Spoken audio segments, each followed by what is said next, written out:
Hello everybody, Dream here, and today I want to go over my massive change to my gaming lifestyle. I switched from computer to Xbox, and I know I'm going to get a bunch of comments like, boo, PC Master Race, yada yada yada. But here's the thing. I don't have a whole lot of time to play video games. The computer I built about a year ago, maybe a little over a year ago, and it's just sitting there collecting dust. I actually went to I was at a point where I went like a month without touching it, just because of me not having the time to play it. So I wanted to sell it while I could get a good profit. Or I lost money on it, but while I can get a decent amount of money back on it from what I've spent into it, and the PC market right now is a little high, as you all can tell. So I did sell at decent price, and I took a whopping 300 of that, dollars to buy this little beast. This thing is insane. $299 for this. This thing can play 1440p. This thing can go up to 120 FPS on, as long as the games are optimized for those things. Now, I have found the sweet spot to be a 1080p 60 FPS experience, and for me, that's fine. To me, that's fine. 30 FPS is getting to be way too low, and I've actually just not played games because they had it at 30 FPS. Just Cause 4 was one of them. But that game is just horribly optimized. So I don't play that. But yeah, I mean, there's a lot of these games that I can play at a massive 120 FPS. Like if we go with games here, Battlefield 4, 120. Warzone, 120. Destiny 2 PvP, 120. I believe the newer Halo, this is the Master Chief Collection. I don't have the newer one. I believe that one's 120 as well.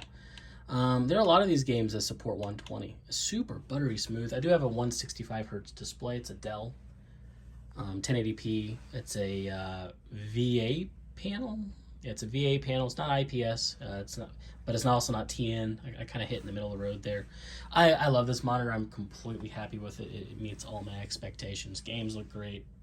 Games feel smooth. It also has the not VSync but FreeSync.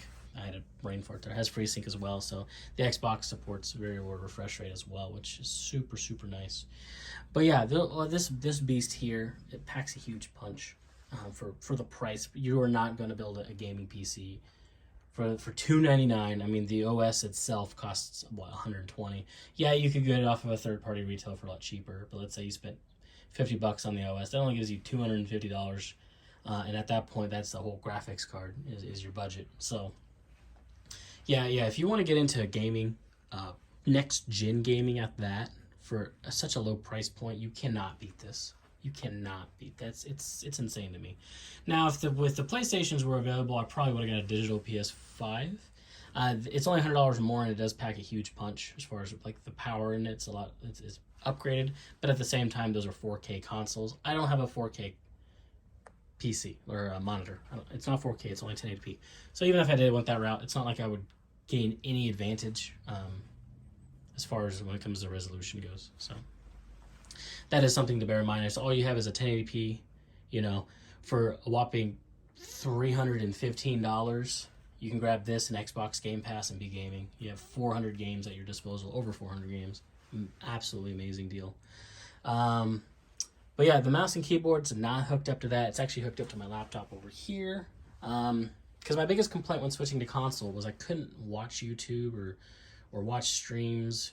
I was so used to having a dual screen setup where I would play my games and have other things like Discord open, and I just couldn't do that with just this.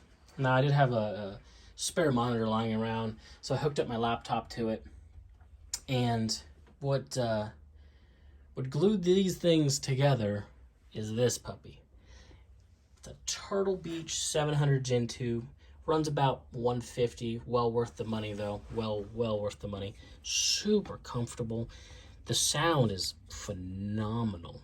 It sounds so good, especially I have Dolby Atmos enabled, so I get that 3D surround sound. Oh my goodness, playing shooters It feels amazing with this. But the reason why this thing glues it together is it has, I don't know if you can see it very well, not with poor lighting, mode, power, and I don't know if you can see it very well, but that bottom button's Bluetooth.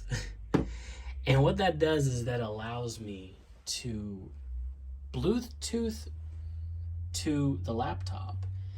Now, Xbox uses their own type of audio.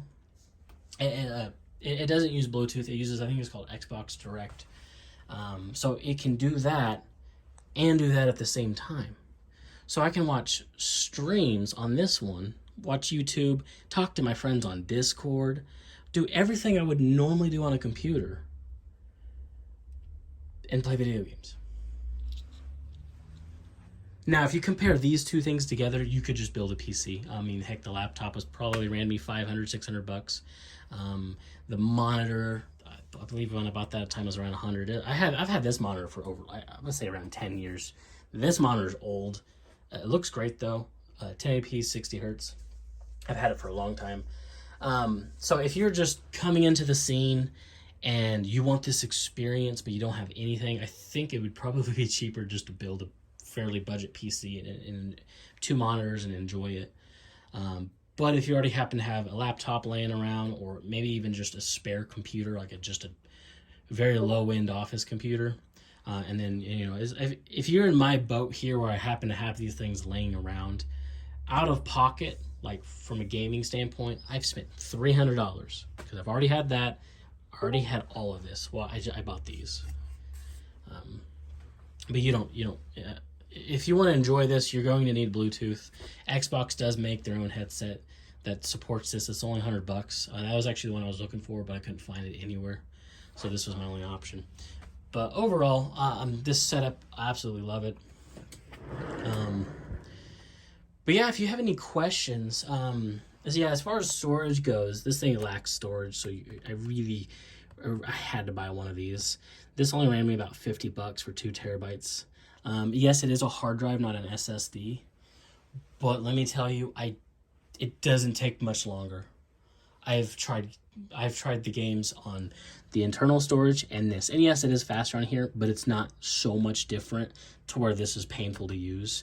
And I think a lot of that has to do with this new processor that's put in there. It's an absolute beast. I believe it's and this one's a 3.6 gigahertz 8-core, brand new Zen 2 processor. The graphics in this thing's RDNA 2. A lot of this stuff isn't even on store shelves yet, so they really went above and beyond using DDR6. It's 10 gigs of DDR6, very, very fast memory. Everything is so well optimized, it doesn't need anything more than 10 gigs. The Xbox Series X has a small boost to its CPU, has a really big boost to GPU, and a really big boost to the memory. Even comes with more storage. But that comes to the fact that it is a 4K gaming console. This is a 1080p / 1440p, whatever you want to look at it. Significantly less power needs to be used here. So I think it hits a sweet spot. It still plays all these games fantastically. You're looking at 1080p, 60 to 120 FPS. A lot of games does support 1440p, but you are most likely going to be taking a hit if it's a more demanding game as far as frame rate goes. And I can't play games at 30.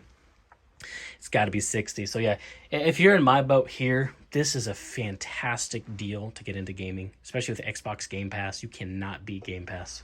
You cannot beat it. It's such a great deal. But yeah, I mean, if you have any questions, feel free to ask. I do plan on uploading some more. Trying to get back into that. It's just, once again, man, time is not my friend. I wish it was 25 hours in a day, because then I would be able to do some YouTube. But yeah, if you like the video, hit the like button. If you want to see more content, if you want to see content just based around the Xbox Series S, just to pique your curiosity, that's all I play on now. So 100%, I do plan on uploading. I have an Insurgency video going to be coming up very soon. I will notate though, you can't record videos with a microphone on this thing. I think it was a very missed feature. I know PlayStation's been doing that since PS4. They may have done it on PS3. I don't know. I didn't own that one. But PS4 had that feature. You could record with this, but you can't use your mic, which is weird because you can stream and use your mic. So, which is probably how I'm going to have to start uploading videos, is streaming it. So if you want to follow me on the Twitch, twitch.tv/TreatemTV is my Twitch. And if you see me streaming on there, odds are I'm probably recording for a video. A lot of times I do just like to stream on there for fun. But yeah, I hope you guys liked the video. And if you have any questions, like I said, put in the comments below, and I will see you guys in the next one.